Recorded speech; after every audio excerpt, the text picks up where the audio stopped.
What's up mga kakanlibak? Gandang araw. Ngayong araw ay tara samahan niyo muna kami at manunusok kami ng banagan sa hulo. Pagkatapos na namin mag-umagahan ay agad-agad na nga ni kami nagitindi at medyo malayo-layo nga na yung apuntahan na yun dahil hulo yun. Ngayong araw pala guys, ang kasama nga natin pala ngayon ay sila Tiduni at saka si Boknoy at saka si Kabo na naman ang kasama natin. Dito nga ni guys ay medyo malapit na nga ni kami dito sa Kabugsakan. Ito ay bandang baba lang. May mga palaisdaan nga ni pala dito kaso hindi ko lang alam kung mayroon pa siyang mga laman. Palaisdaan niya nila at si Joseph at sa kanila. Chapresi, shoutout pala sa kanila. Dito nga ni guys ay naglakad-lakad na kami. Mag-ingat-ingat lang talaga kayo dito at medyo mabato nga ni. Dito nga ni pala guys pati yung ay tangke ng tubig na nagasupply dito sa amin sa Barangay Tugos. Dito na nga ni pala guys yung Kabugsakan Pool sa baba-baba lang yung tangke na yan. Tapos dito nga ni pagkadating namin dito sa may bandang taas ng Kabugsakan Falls ay nagsimula na nga ni kami agad manimot ng mga suso. Una nga ni ko nakita dito yung mga suso na native, yung mga maliliit na yun yung hawak ko. Saka itong medyo malaki na ito yung natawag namin na banagan. Nalaki pa yan guys, kaso lang wala pa tayong nakikita na ganong kalaki. Baka mamaya sa dulo may makita tayong ganong kalalaki na ganyan, malalaki na. Pag manguha nga ni pala kayo guys nito mga ganito na banagan kung tawagin sa amin, kagalingan nyo talaga maghanap at kasi galing nilang magtago.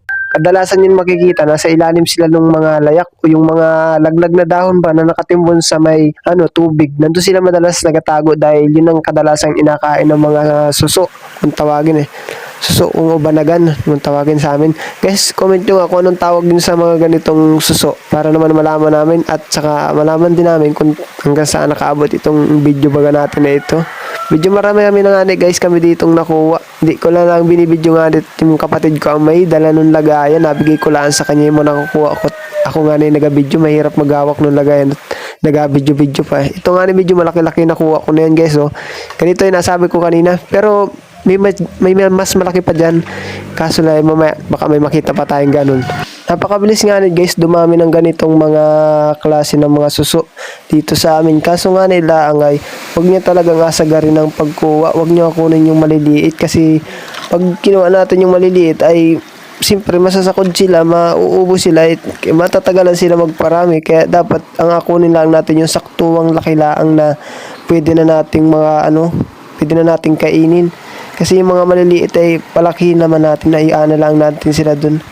Pabayaan na natin ulit dumami para sa susunod siyempre may makuha pa rin tayo ulit. Habang nakatambay nga ni kami guys dito sa mga batuan na ito ay yung kapatid ko nga nagadudukot yung ilalim ng malalaking batot. Mayroon daw nga ng mga suso. Napakarami niya nga nakita doon guys. Mamaya pakita ko sa inyo yung video nung nung nakuha niya. Dito ay napakita ko nga dito guys kasi nga medyo madilim na nga at akala nga namin dyan maulan na ay nanghirap naman at ako nga pala kagaling ko lang nga sa lagnat ay nag-aanot baka nga biglang umulan na nako yari na naman tayo nito baka lagnatin ulit tayo niyan. Medyo hindi pa magaling. Ito na nga pala guys yung mga nakukuha niya konti pa yan mamaya tingnan nyo sobrang dami niyan mamaya. Hindi niya pa kasi nakukuha lahat yung mga nandun sa ilalim ng bato. Kasi nakakalkal niya yung mga layak. Inaalis niya yung mga layak na nandun sa ilalim ng bato. Kasi nandun sila nagatago yung mga yung mga banagan na yan, kung suso na yan. Ito na nga pala guys yung pangalawang niyang kuha o mga ilang peraso na rin yan. Pero napakadami niya na nalagay dyan sa Tingnan nyo naman kung kano na yung kadami nakuha namin.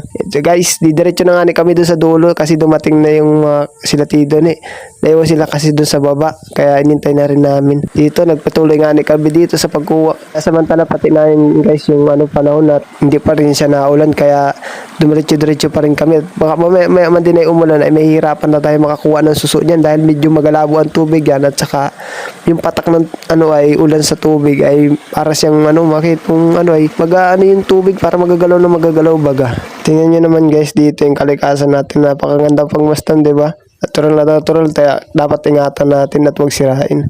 Ito nga guys pala nakarami na naman yung kapatid ko dito ng kuha Napakadami niya na naman nadukot doon sa ilalim ng bato. Napakagaling maghanap nito, napakalinaw ng mata. Ako nga may flashlight na kaunti parang nakuha buti isa na regular pin dahil nakuha yan si Gabo, kapatid ko. Tignan mo naman yan nasa ibabaw ng bato, napakarami nila. Pero nabalik din naman namin yung mga maliliit para sa sunod siyempre may makuha pa tayo. Na akong masabi guys, bahala na kayo, panoorin nyo na lang yung mga video ng pagkuha ko dito ng mga suso na banagan kung tawagin dito sa amin. Let's go!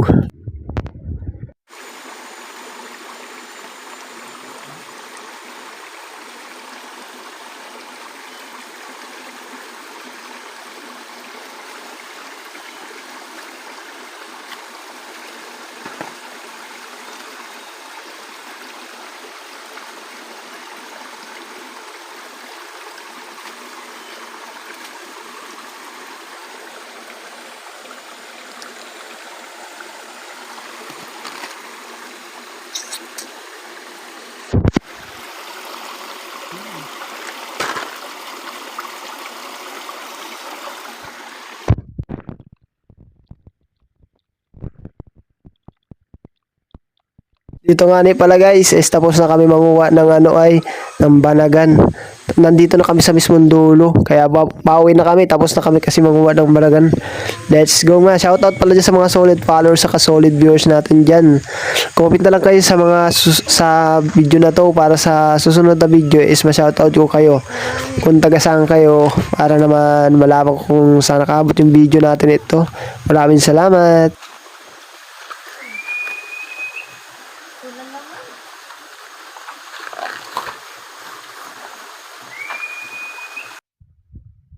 Nagar.